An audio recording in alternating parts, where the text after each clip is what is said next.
একজন বৃদ্ধা ছিলেন যিনি রাসূল সাল্লাল্লাহু আলাইহি সাল্লামকে পছন্দ করতেন না। তিনি সবসময় তার বিরুদ্ধে কথা বলতেন এবং তাকে অপমান করতেন।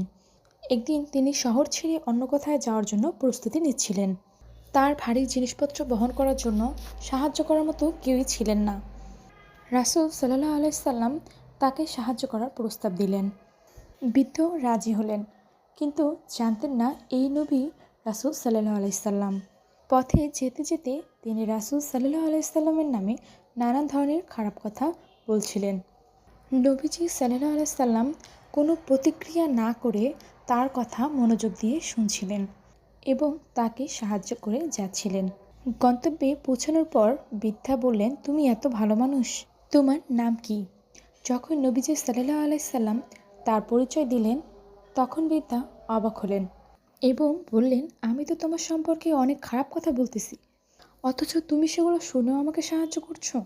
আমি সাক্ষ্য দিচ্ছি তুমি সত্যিই নবী এবং ইসলামের সঠিক পথে তুমি চলো, এবং ইসলামই আমাদের মুসলমানের জন্য সঠিক পথ। এই গল্প আমাদের শেখায় যে ধৈর্য, সততা এবং সেবাই মানুষকে পরিবর্তন করতে পারে। ভালোবাসা